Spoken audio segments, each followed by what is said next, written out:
एक वो गाना सुना है ना, तारीफ करूं क्या उसकी जिसने तुम्हें बनाया। मीन्स दोनों क्वेश्चन बेमिसाल फिर से। तो फर्स्ट क्वेश्चन पहले यही कराना पड़ेगा क्योंकि ये डायरेक्ट एप्लीकेशन है। फिर सेकंड क्वेश्चन के लिए देखिए क्या कह रहा है। कह रहा है कोई इक्विलेटरल ट्रायंगल हमारे पास जिसकी तीनों साइड इक्वल होती है उसको इक्विलेटरल बोलते हैं, ऑब्वियस सी बात है। Prove that the centroid and the centre of the circumference coincide. सबसे पहले तो मैं एक बार क्विक रिवीजन लूंगा कुछ बेसिक सेंटर्स के बारे में। हमारे पास सबसे पहले है इन सेंटर, फिर हमारे पास होगा सेंट्रोइड, फिर हमारे पास होगा circumcentre and last is orthocentre. एक बार मोटा मोटा इनके बारे में जाऊंगा, फिर सेंट्रोइड के बारे में डीपली यहां पढ़ेंगे। सबसे पहले तो इनकी इंडिकेशन आती है। इन सेंटर को इंडिकेट करते हैं आई से, सेंट्रोइड को इंडिकेट करते हैं जी से, सरकम सेंटर को इंडिकेट करते हैं ओ से। लग रहा होगा ऑर्थो सेंटर को ओ से डिनोट करते हैं, यही कंफ्यूजन है। सरकम सेंटर को हम ओ से डिनोट करेंगे और ऑर्थो सेंटर को हम डिनोट करेंगे कैपिटल एच से। सारे कैपिटल रहेंगे, ऑब्वियस सी बात है। फिर ये कहां कहां लाई करते हैं रिस्पेक्टिवली ट्रायंगल्स में। यहां मैं तीन ट्रायंगल्स, थ्री टाइप्स ट्रायंगल लेके चलूंगा। एक तो है acute, acute, second one obtuse and the last one is right angle. Acute means her angle 90 degree से छोटा रहे, ऑब्ट्यूज वन एंगल 90 डिग्री से बड़ा रहे, और right angle means one angle must be equal to 90 डिग्री। तो इन सेंटर हो या सेंट्रोइड हो या सरकम सेंटर हो या ऑर्थो सेंटर हो, एक्यूट में हमेशा इनसाइड ही लाई करेंगे ये, चाहे कोई सा भी आप सेंटर बना लें। फिर हमारे पास है ऑब्ट्यूज में जो हमारा इन सेंटर है और सेंट्रोइड है वो तो इनसाइड ही रहेंगे, बट सरकम सेंटर और ऑर्थो सेंटर ऑब्ट्यूज के रिगार्डिंग आउटसाइड आ जाएगा, आउटसाइड ऑफ द ट्रायंगल। और रही बात है राइट में, incentre and centroid again inside they should be lie, क्योंकि सेंट्रोइड जो है ना वो कोई भी ट्रायंगल बना लो हमेशा ये पता चल रहा है इनसाइड ही लाई करेगा। In the same way in centre भी इनसाइड ही लाई करेगा। सरकम सेंटर जो है वो ऑन हाइपोटेन्यूज आएगा, हाइपोटेन्यूज, स्पेलिंग चेकआउट कर लेना। ऑर्थो सेंटर में जो ये है, अगर हमारे पास ये राइट एंगल ट्रायंगल है तो जहां 90 डिग्री का बेस है यहां लाई करेगा ये ortho centre, means I should say here H. अब इन सेंटर का योग लग रहा होगा कैसे बनता है। जब आप ट्रायंगल में एंगल्स का बायसेक्ट मीट करोगे तीनों का मिला के, तो आपके पास एक सेंटर आएगा, that is our in centre. Centroid कैसे आता है, जब आप अपोजिट मींस मीडियन को मीट कर दोगे तो आपके पास जो सेंटर आएगा दैट इज अवर सेंट्रोइड। और सरकम सेंटर कैसे आएगा, ये दोनों मीन्स हमारे पास परपेंडिकुलर भी होना चाहिए और बाइसेक्ट भी करना चाहिए, परपेंडिकुलर भी और बाइसेक्ट भी, ये दोनों चीजें भी इक्वल हैं और ये परपेंडिकुलर भी है, then you should get circumcentre. आप इसको ऐसे भी याद कर सकते हो कि सबसे बड़ी स्पेलिंग है तो सबसे बड़ा काम होगा इसका, और सबसे ब्यूटीफुल है सेंट्रोइड। रही बात ऑर्थो, ऑर्थो मीन्स परपेंडिकुलर, ये याद करना या इन सेंटर याद करना बहुत आसान है। मीन्स आप जस्ट परपेंडिकुलर डाल दीजिए वर्टेक्स से, जरूरी नहीं है कि वो बाइसेक्ट भी करे, you should get orthocentre. मैं एक बार फिर से रिपीट कर देता हूं। इन सेंटर मीन्स एंगल्स का bisect, we should represent it with I. Circumcentre join just the medians, you should get G means centroid. If you are going to meet perpendicular bisector, then you should get what about, that is O means circumcenter.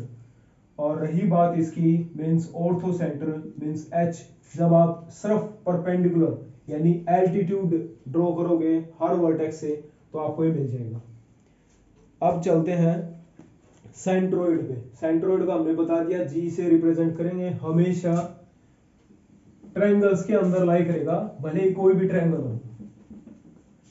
अब आते हैं इस question पे। इस question में क्या कहा इसने, इक्विलेटरल ट्रायंगल है और ये हमारा मान लीजिए सर्कल है, और हमने एक इक्विलेटरल ट्रायंगल यहां ड्रॉ कर ली जिसका नाम दिया A B and C, and suppose this is our centroid, I need to represent this with जी।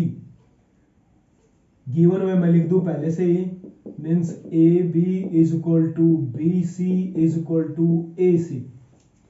अब बात आती है इसको कैसे प्रूव करें कि ये हमारा सेंटर भी है। देखिए अगर मैं ये दिखा दूं कि बी जी को जब मैंने मिलाया, या जी ए को जब मैंने मिलाया, या जी सी को जब मैंने मिलाया, ये सारी इक्वल है, means I need to prove that G B is equal to G C is equal to G A, तो मेरा काम बन जाएगा। अब गिवन में हमें सिर्फ साइड्स के बारे में पता है कि वो आपस में इक्वल है, तो इसके लिए क्या करें, हम इस ए और जी को आगे बढ़ा दें और बी और जी को भी आगे बढ़ा दें और जी और सी को भी आगे बढ़ा दें।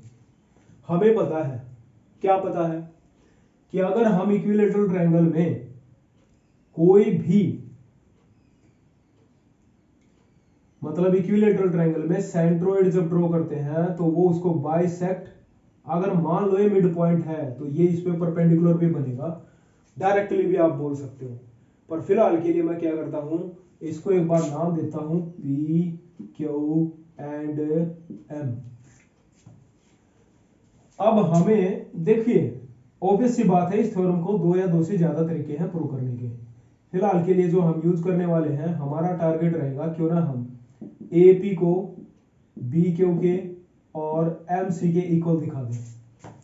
और ये कैसे पॉसिबल है, जब हम दो ट्रायंगल चूज करेंगे, first one is B Q and C and the second one is B Q and C, C M M, C M and B, B Q and C, C M and B, ये वाली triangle. तो इसमें एक side तो common है, B C किसके equal है, B C के इक्वल है, डन। दूसरा हमारे पास क्या है भाई, सारी साइड्स इक्वल है और ये मिड पॉइंट है, तो हम ये भी कह सकते हैं कि जितना बी एम है उतना ही हमारा क्यू सी है। Reason because A M is sorry A B is equal to A C. भाई साइड इक्वल है तो उनके मीडियंस भी तो इक्वल होंगे। मीडियंस कहने का मतलब है कि उनका मिड पॉइंट अगर हमने लिया है ए बी ए सी के इक्वल है, तो मिड पॉइंट को लेके जो साइड लाइन सेगमेंट बना यानी बी एम बना, वो किसके इक्वल होगा, क्यू सी के। ऑब्वियस सी बात है। और क्या बचा हमारे पास है, कोई एंगल भी ले सकते हैं हम, बिल्कुल। हमें पता है कि कोई भी हमारे पास अगर ट्रायंगल इक्विलेटरल ट्रायंगल है तो हर एंगल कितने डिग्री का होगा, 90 डिग्री का होगा। तो ये हमारा 90 का रहा हूं 60 डिग्री का, ये हमारा 60 डिग्री का बनेगा and this one also 60 degree. तो हमारे पास एंगल एम बी पी और एंगल क्यू सी पी दोनों इक्वल हैं, दैट इज 60 डिग्री। तो यहां से आ गया हमारे पास साइड एंगल और साइड, मीन्स ये दोनों ट्रायंगल हमारे पास कॉन्ग्रुएंट प्रूव होगी बाय साइड एंगल साइड। तो अगर कॉन्ग्रुएंट प्रूव होगी तो हम ये कह सकते हैं कि एम सी इक्वल रहा होगा डेफिनेटली बी क्यू के। सिमिलरली जब हम ट्रायंगल ए क्यू बी और एम सी बी लेंगे तो इसमें प्रूव हो जाएगा क्या एम सी डेफिनेटली इक्वल था किसके, ए पी चाहिए ना अब हमें, तो ए पी के लिए ए पी बी और बी एम सी ट्रायंगल ले सकते हैं आप, तो इससे प्रूव हो जाएगा ए पी के इक्वल।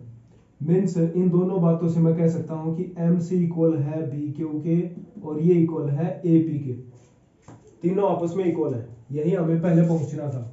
अगर तीनों आपस में इक्वल है, थोड़ा सा खोल के लिखूंगा इसको, M C is equal to A P is equal to B Q. हमें इसका 2/3 लेना है, 2/3 करेंगे तो भी हमारे पास क्या है, 2/3 करेंगे तो भी इक्वल रहेंगे, क्योंकि हमने एक ही प्रॉपर्टी तो लगाई है सभी के पास।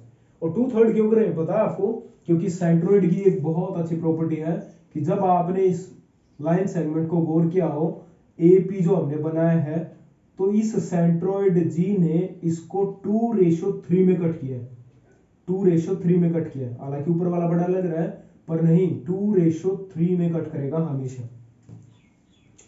2:3 का मतलब है ये 1 है, मतलब इस पूरे को अगर 3 सेंटीमीटर हम कंसिडर करके चलें तो जो एजी है वो 2 सेंटीमीटर होगा और जो जीपी है वो 1 सेंटीमीटर होगा। अगर हम 2/3 कर रहे हैं तो हमारी कोशिश है क्या निकालने की, एजी निकालने की, क्योंकि भाई 3 सेंटीमीटर का 3 हिस्से का दूसरा हिस्सा चाहिए हमें, यानी पूरे 3 सेंटीमीटर का हमने 2 सेंटीमीटर चाहिए था, दूसरा हिस्सा चाहिए था, यानी 2 सेंटीमीटर कितना बन जाएगा हमारे पास एजी, तो एमसी का बनेगा सीजी, एमसी का बनेगा सीजी और एपी का बनेगा एजी और बी क्यू का बनेगा हमारे पास बीजी। तो यही हमने दिखाना था। अगर एजी बीजी और सीजी, एजी ओजी लोजी, सुनो ये नहीं, एजी बीजी और सीजी अगर आपस में इक्वल है तो हमें पता चल रहा है कि ये रेडियस है। और रेडियस कहां कैसे बनती है, जब हम एक्सट्रीम मींस सरकमफ्रेंस पॉइंट को सेंटर से मिलाते हैं। इसका साफ साफ ये मतलब है, this implies G is centre of the circle, यानी इक्विलेटरल ट्रायंगल में जब भी हम या तो सेंट्रोइड की बात करेंगे या सरकम सेंटर की बात करेंगे तो दोनों अंदर ही मिलेंगे, आपको दोनों एक ही पॉइंट पे मिलेंगे, अंदर तो खाली मिलने ही है, एक ही पॉइंट पे मिलेंगे। इसकी एप्लीकेशन अब यहां ट्राई करते हैं। देखिए कह रहा है एक सर्कुलर पार्क है जिसकी रेडियस 20 सेंटीमीटर है और 3 बच्चे आए ए एस एंड डी, उन्होंने इक्वी डिस्टेंस पे इस बाउंड्री पे खड़े हुए। तो हम इसी को फिर से ड्रॉ कर लेते हैं एक बार। हमारे पास ये 3 बॉयज हैं, मीन्स इसको मैं ए से एस से और डी से रिप्रेजेंट कर देता हूं। यहां ध्यान रखने की बात है सेंटर भी है और सरकम सेंटर भी है, मीन्स ओ। और इसने कहा है कि जो ये रेडियस है ना आपके पास, ये मैं आपको दे देता हूं, मतलब जी जी एस की वैल्यू है 20 मीटर, 20 मीटर। हमारे पास ए जी एस जी या जी डी जो है वो है 20 मीटर। अब हमने करना क्या है, find the length of the string of each phone, means इन्होंने रस्सी पकड़ रखी है, ये यहां से खेल रहे हैं, कॉल फोन कर रहे हैं।